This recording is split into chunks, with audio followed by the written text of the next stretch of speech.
अस्सलाम वालेकुम स्टूडेंट्स, आज हम 10th क्लास की फ़िज़िक्स का नया चैप्टर स्टार्ट करेंगे, चैप्टर नंबर 14। और उसका आज पहला लेक्चर है करंट इलेक्ट्रिसिटी है, चैप्टर नंबर 14। स्टूडेंट्स अब हम इसको स्टार्ट करते हैं। सबसे पहले हम देखते हैं कि इलेक्ट्रिक करंट जो है वो होता क्या है। इलेक्ट्रिक करंट क्या होते हैं। अब स्टूडेंट्स जो चार्जेस होते हैं, जो इलेक्ट्रिक चार्जेस होते हैं, लेट्स सपोज नेगेटिव चार्ज है, ये अगर यहाँ पे पड़ा हुआ है ना तो इसको हम कहेंगे ये एक चार्ज है। ठीक है, ये नेगेटिव क्या है, ये एक नेगेटिव चार्ज है, मींस इलेक्ट्रिक चार्ज है। ठीक है, ये क्या है, इलेक्ट्रिक चार्ज। नेगेटिव चार्जेस को इलेक्ट्रिक चार्ज कहते हैं। अब स्टूडेंट्स ये वाला चार्ज जो है वो इस तरीके से आगे की तरफ मूव करना स्टार्ट कर देता है। मतलब पहले वो इधर है, फिर यहाँ आ गया, ऐसे ऐसे, मतलब एक सीक्वेंस में इस तरह आगे की तरफ मूव करना शुरू कर देते हैं। तो जब चार्ज जो है हरकत में आ जाता है तो इसको कहा जाता है करंट। ये इधर की तरफ मूव कर रहा है तो इसको क्या कहेंगे, करंट। ये क्या है, इलेक्ट्रिक करंट। तो वैसे चार्ज अगर अपनी फिक्स पोजीशन पे हो तो उसको कहता है इलेक्ट्रिक चार्ज, और अगर वो मूव करना स्टार्ट कर जाए तो उसे हम कहते हैं इलेक्ट्रिक करंट। स्टूडेंट्स आम तौर पे जो एटम्स होते हैं, एटम्स आपको पता है उसके ऑर्बिट्स में इलेक्ट्रॉन्स भी होते हैं, सेंटर में पॉजिटिव न्यूक्लियस भी होता है, इस तरीके से। ठीक है, हर जो इलेक्ट्रॉन जो है वो अपनी फिक्स पोजीशन पे होते हैं। जो पार्टिकल्स होते हैं, चाहे वो पॉजिटिव पार्टिकल्स हैं चाहे वो नेगेटिव पार्टिकल्स हैं, वो अपनी फिक्स पोजीशन पे होते हैं एटम्स में। इनके दरमियान जो फोर्सेस होती हैं, इलेक्ट्रोस्टैटिक फोर्सेस, वो इस हद तक होती हैं कि वो अपनी पोजीशन छोड़े ना, वो अपनी फिक्स पोजीशन पे रहें। ठीक है, 9th क्लास में आपने पढ़ा भी था सॉलिड्स वगैरह में। लेकिन अगर हम बात करें मेटल्स की, धात की, उसमें कुछ ना कुछ फ्री इलेक्ट्रॉन्स पाए जाते हैं। फ्री इलेक्ट्रॉन से क्या मुराद है, आज़ाद इलेक्ट्रॉन्स इसमें पाए जाते हैं जो इधर उधर मूव कर रहे होते हैं। जब ये फ्री इलेक्ट्रॉन्स मूव करेंगे तो उसकी वजह से इलेक्ट्रिक करंट जो है वो प्रोड्यूस होगा। ये होगी मेटल की बात। उसके बाद अगर हम बात करें इलेक्ट्रोलाइट की, इलेक्ट्रोलाइट स्टूडेंट किसे कहते हैं, सॉल्यूशन होता है लिक्विड फॉर्म में जिसमें पॉजिटिव और नेगेटिव चार्जेस दोनों मौजूद होते हैं। ठीक है, ये भी जब मूव करते हैं तो इसका भी एक करंट प्रोड्यूस हो जाता है। और इसमें करंट जो है ना वो वैसे तो आमतौर पे फ्रीली इधर उधर मूव कर रहे होते हैं, लेकिन इसको एक पूरा सिस्टम होता है, एनोड कैथोड वगैरह के साथ लगाया जाता है। ये आप केमिस्ट्री में ज़्यादा डिटेल में पढ़ेंगे, यहाँ इसका कोई लिंक नहीं है। ठीक है, अब मेटल्स में जो है वो करंट जो प्रोड्यूस होता है वो फ्री इलेक्ट्रॉन्स की वजह से होता है। ठीक है, और इलेक्ट्रोलाइट में जो करंट जो है वो प्रोड्यूस होता है वो पॉजिटिव और नेगेटिव आयंस की वजह से होता है। ये एक एक्वस सॉल्यूशन होता है, पानी वाला लिक्विड वाला सॉल्यूशन होता है। ठीक है, अब स्टूडेंट्स इलेक्ट्रिक करंट होता क्या, इसकी प्रॉपर डेफिनेशन की तरफ हम मूव करते हैं। ये तो थोड़ा इंट्रोडक्टरी हो गया, मैंने आपको बताया जब मूव करता है। अब लेट्स सपोज ये एक चार्ज था, इलेक्ट्रिक चार्ज था, ये यहाँ पे आया मूव करता हुआ। ठीक है, यहाँ आने में कुछ इसको टाइम लगा। ठीक है, और ये चार्ज था क्यू, क्यू से जाहिर करते हैं। ठीक है, चार्ज को, ये चार्ज था क्यू और ये कुछ टाइम बाद यहाँ आया तो इलेक्ट्रिक करंट किसके इक्वल होगा, rate of flow of electric charge. Electric charge के बहाव की शरह को इलेक्ट्रिक करंट कहा जाता है। ठीक है, रेट क्यों है आपको मैंने बताया हुआ है 9th क्लास में भी बार बार कि जब किसी चीज़ को टाइम से डिवाइड किया जाए उसके लिए शरह मींस रेट का वर्ड यूज़ करते हैं। Flow of electric charge, electric charge जो है वो यहाँ पे फ्लो कर रहा है, इलेक्ट्रिक चार्ज का यहाँ पे बहाव है। ठीक है, तो इस तरीके से इलेक्ट्रिक चार्ज के फ्लो को हम क्या कहते हैं, इलेक्ट्रिक करंट कहा जाता है। अब स्टूडेंट्स इलेक्ट्रिक करंट को हम आई से जाहिर करते हैं। ठीक है, electric current is represented by I, और इलेक्ट्रिक चार्ज, इलेक्ट्रिक करंट जो है वो किसके इक्वल होगा, rate of flow of electric charge means electric charge Q divided by T. तो ये हो गया आपके पास इलेक्ट्रिक करंट का formula, I is equal to Q over T.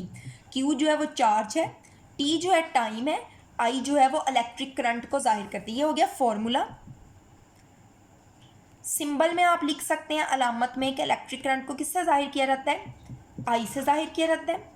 फिर स्टूडेंट्स एस आई यूनिट आपने याद रखना है, इसका एस आई यूनिट अम्पेयर होता है, अम्पेयर, जिसको ए से जाहिर किया जाता है। अब स्टूडेंट्स अम्पेयर जो है वो इक्वल किसकी होगा, आई की जगह अम्पेयर आ गया। चार्ज का यूनिट क्या होता है, कूलम। टाइम का यूनिट क्या होता है, सेकंड। तो अम्पेयर जो है स्टूडेंट्स वो बराबर होगा कूलम पर सेकंड के, ठीक है। तो अब अगर आपको डेफिनेशन आ जाए कि डिफाइन अम्पेयर, अम्पेयर की डेफिनेशन करें तो आप इसकी डेफिनेशन किस तरीके से करेंगे कि अगर एक कूलम चार्ज दिया जाए, फॉर एग्जांपल ये एक चीज़ है क्रॉस सेक्शनल एरिया, यहाँ से एक कूलम चार्ज ने यहाँ जाना है। अगर इस क्रॉस सेक्शनल एरिया से यहाँ तक एक कूलम जो चार्ज है वो अगर 1 सेकंड में चला जाता है तो हम कहेंगे कि यहाँ पे जो इलेक्ट्रिक करंट है वो कितना है, वो 1 एम्पेयर है। ठीक हो गया। अब इसको ज़रा रीड कर लें। अब स्टूडेंट सबसे पहले आप पिंक ब्लॉक में इलेक्ट्रिक करंट की डेफिनेशन देखें। The rate of flow of electric charge through any cross sectional area is called current.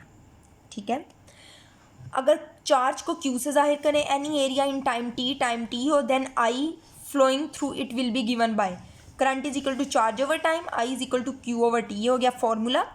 S I unit of current is ampere, ये हो गया इसका एस आई यूनिट, और इसका ये आपने सिंबल भी कर लेना है। ठीक है, ये सिंबल, ये एस आई यूनिट हो गया। डेफिनेशन। अब नेक्स्ट जो पेज है उस पर आपको स्टार्ट में एम्पेयर की डेफिनेशन दी गई है। एम्पेयर क्या होता है, if a charge of 1 coulomb, अगर 1 कूलम का charge passes through a cross sectional area in 1 second, किसी क्रॉस सेक्शनल एरिया से 1 सेकेंड में गुजरे, देन करंट इज़ 1 एम्पेयर। तो ऐसी सिचुएशन में करंट कितना होगा, 1 एम्पेयर होगा। अब एम्पेयर जो है वो एक बड़ा यूनिट है, इसके स्मॉलर यूनिट्स क्या होंगे, milli ampere, micro ampere. Milli ampere, milli का आपको पता है 10 की पावर -3, माइक्रो का मतलब 10 की पावर -6 एम्पेयर आ गया। ये स्टूडेंट्स वो चीज़ें हैं जो आपने अच्छे से याद करनी है। अब बाकी जो है इसको रीड कर लेते हैं। Charge in motion constitute electric current. Charge अगर मोशन में होगा तो इलेक्ट्रिक करंट होगा, ये आपने याद रखना है एमसीक्यू पॉइंट ऑफ व्यू से भी और वैसे भी। अब हम स्टार्ट से पढ़ते हैं। Most of the electric charge around us is bound in neutral atoms. आमतौर पे जो इलेक्ट्रिक चार्ज होते हैं वो अपने एटम के अंदर बाउंड होते हैं, मतलब अपनी फिक्स पोजीशन पे होते हैं। It is not easy to overcome the electrostatic force of attraction between the nuclei and electrons in an atom. आसान नहीं होता कि उनके दरमियान जो इलेक्ट्रोस्टैटिक फोर्स ऑफ अट्रैक्शन है उसको ख़त्म कर दिया जाए तो इलेक्ट्रॉन और जो पॉजिटिव चार्ज है वो अलग अलग मूव करना स्टार्ट कर दें। अलबत्ता however in metal some electrons are not tightly bound to the nuclei. कुछ इलेक्ट्रॉन्स जो होते हैं वो अपने न्यूक्लियस के साथ इतनी मजबूती से अटैच नहीं होते, बाउंड नहीं होते, and are free to move around randomly, और इधर आज़ादाना हरकत कर सकते हैं। They have weak forces between them and the nucleus. उनमें और न्यूक्लियस के दरमियान कमज़ोर फोर्सेज होती हैं। ये हो गया मेटल्स के बारे में। फिर आप मेटल्स के बारे यहाँ लिखने के बाद ये वाली लाइन भी साथ ही लिख देंगे। देखें, in metals the current produce is due to the flow of free electron that is negative charge. तो मेटल्स में जो करंट फ्लो करता है वो सिर्फ और सिर्फ नेगेटिव चार्जेस की वजह से करता है। अगर आपको आ जाए मेटल्स में फ्लो किस तरह होता है, आप यहाँ से लेके यहाँ तक लिखेंगे, फिर यहाँ से लेके इतना लिखेंगे। अब ये जो है ना सोल्यूशन, ये इलेक्ट्रोलाइट के बारे में है। In solution some positive and negative charge can freely move around randomly. उसमें पॉजिटिव और नेगेटिव चार्ज दोनों ही फ्रीली मूव कर रहे होते हैं। When such charges are expose to an external electric field, जब उसको एक्सटर्नल इलेक्ट्रिक फील्ड, ये दिखाया लेकिन आप केमिस्ट्री में इसको डिटेल में पढ़ेंगे, they will start move in a specific direction. तो वे खास सिमत में मूव करना स्टार्ट कर देंगे एंड थस कॉन्स्टिट्यूट करंट, और इस तरीके से करंट जो है वो प्रोड्यूस होगा। Electric current is produce due to flow of either positive charge और नेगेटिव चार्ज और both of the charges at the same time. Electrolyte में जो करंट है वो पॉजिटिव चार्ज की वजह से भी हो सकता है, नेगेटिव चार्ज की वजह से भी होता है, और दोनों की वजह से भी हो सकता है। मेटल्स में जो इलेक्ट्रिक करंट होता है वो सिर्फ नेगेटिव की वजह से होता है, लेकिन इलेक्ट्रोलाइट जो होता है, जो सोल्यूशन होता है, उसमें नेगेटिव या पॉजिटिव किसी एक की वजह से हो सकता है, या नेगेटिव प्लस पॉजिटिव मीन्स एक ही टाइम पे नेगेटिव और पॉजिटिव दोनों की वजह से हो सकता है। तो स्टूडेंट्स आज के लिए इतना ही, इंशाल्लाह कल हम इसको आगे कंटिन्यू करेंगे। अल्लाह हाफिज़।